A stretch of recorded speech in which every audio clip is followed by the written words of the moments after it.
The Range Rover Sport used to be the baby of the Range Rover model lineup, but with the arrival of the new smaller Evoque, is it now the awkward middle child? The short answer to that question is no. This is still a very relevant model, especially if you need to carry people in the back regularly, because look, there's plenty of room for adults back here. I'm nice and comfortable, so kids should be absolutely fine. They'll also appreciate the big windows because they'll get a good view out. What's more, Land Rover's stadium seating, where the back seats are slightly higher than the front, mean that kids should get a good view out the front as well. If you look down here, the floor is pretty much completely flat, so the person or the child in the middle doesn't need to feel awkward. Do you like the way I link that to my opening line? Yeah. The Range Rover Sport is great at carrying stuff as well as people because the boot is massive and has no load lip to lift things over. And when you fold down the rear seats, they lie flat to create enough space for the odd wardrobe or two. What's more, an electric tailgate is standard on all cars. So too are xenon lights, leather seats, satellite navigation and a touchscreen system with built-in iPod and mobile phone connectivity. Another feature worth having is the dual view screen. It's able to produce two different images depending on where you're sat. So the driver, they're just driving along and all they can see is things like driving information and sat nav, but the passenger can actually watch a movie or the television.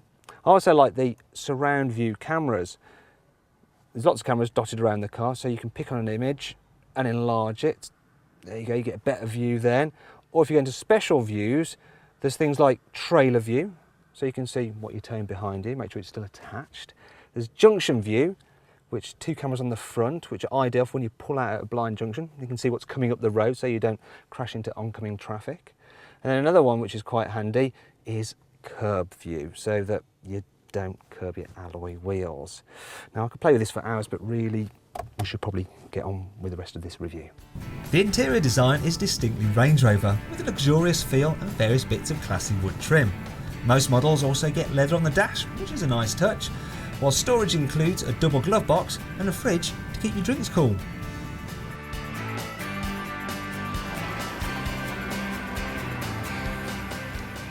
Range Rovers have legendary off-road capability, and you can rest assured that this car will get you places that the vehicles fear to tread. And it has complex mechanicals to help it, such as height adjustable air suspension and a central locking differential.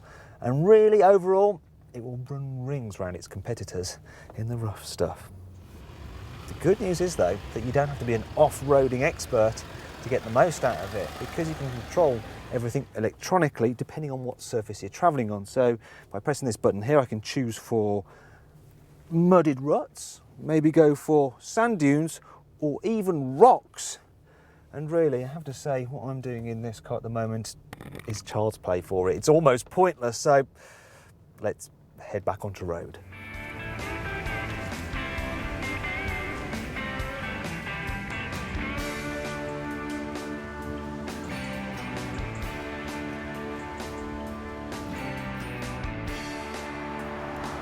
As you'd imagine, the Range Rover Sport, oh yeah, it's just a very comfy car to travel in.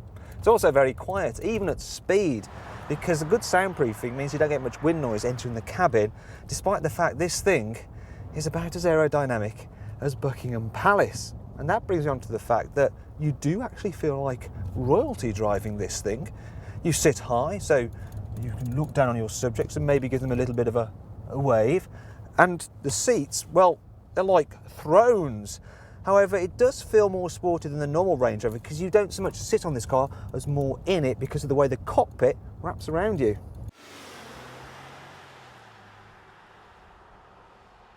The sporty feeling, it's not just an illusion, you know.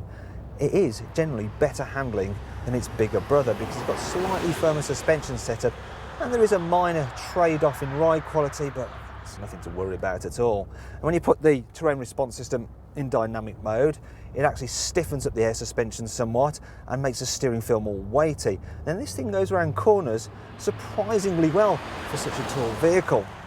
That said, it doesn't handle quite as well as a Porsche Cayenne.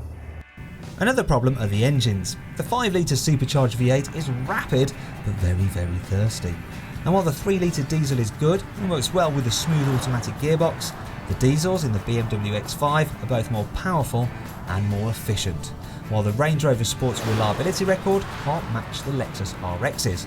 And then some people would be put off by the fact it's seen as a bit of a footballer's car. But then that's because the Range Rover badge and Range Rover looks make this car a bit of a status symbol. But we shouldn't forget that it's also a great car both on and off-road.